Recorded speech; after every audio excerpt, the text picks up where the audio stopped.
બધાને મારા જય શ્રી કૃષ્ણ.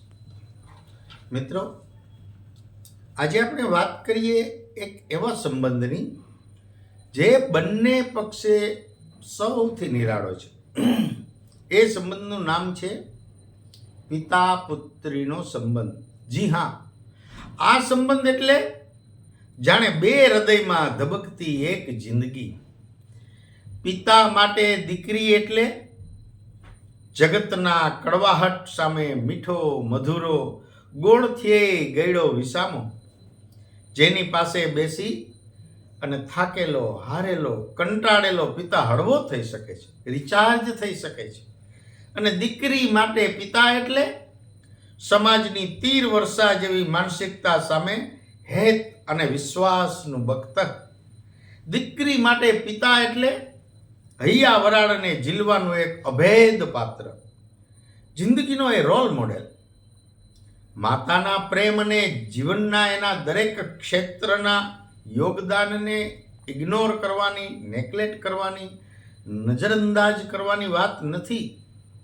પરંતુ તમે સમાજમાં જોજો, હું કહું ભગવાન ન કરે કોઈ દીકરીને જીવનમાં ક્યારેય દુઃખ, ચિંતા, તકલીફ કદી ન આવે.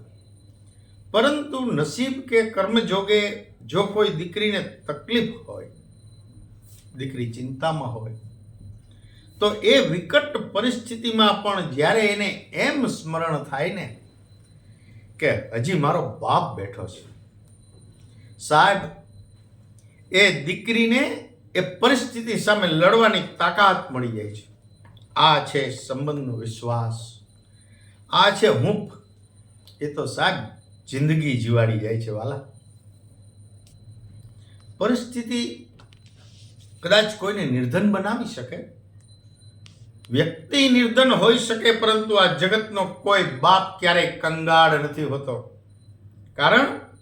કારણ કે પોતાની દીકરી માટે બધું જ લૂંટાવી દેવાની એના હૈયામાં હામ હોય છે.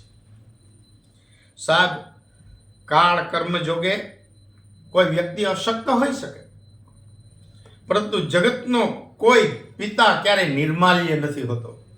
કારણ કે પોતાની લાડકી માટે જગતમાં ગમે એની સામે એને બાથ ભીડી લેવાની એનામાં હામ હોય છે. કોઈ સ્ત્રી સામાજિક બંધનોથી કે અન્ય કારણોથી લાચાર હોઈ શકે, પરંતુ જગતની કોઈ દીકરી ક્યારેય વિવશ ન હોઈ શકે. કારણ એના પિતાને મદદ કરવાની ભાવના એના હૃદયમાં કાયમ માટે જાગૃત હોય છે, ધબકતી હોય છે. પરંતુ એવું બની શકે કે કોઈ પ્રસંગ, ઘટનાને લઈ અને સંબંધોમાં કડવાહટ દેખાઈ આવે. આપણને દેખાતી હોય કડવાહટ, છતાંય દરેક દીકરી વિશ્વાસ રાખજો કે તમારા પિતા અંદરથી ક્યારેય તમારાથી દૂર નહીં થઈ શકે.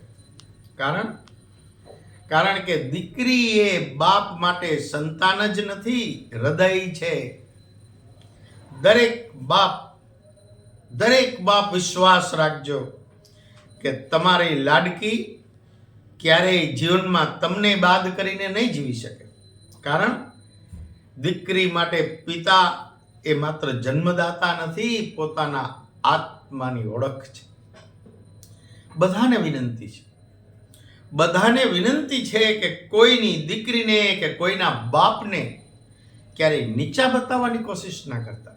કારણ સ્પંદનો નહીં સાચવીએ ને સાહેબ, તો પથ્થર બની જતા વાર નહીં લાગે. અને પથ્થર તો અક્ષર ઠોકર જ આપે છે જીવનમાં ભાઈ. રાધે રાધે. વાત નિત પ્રકાશ.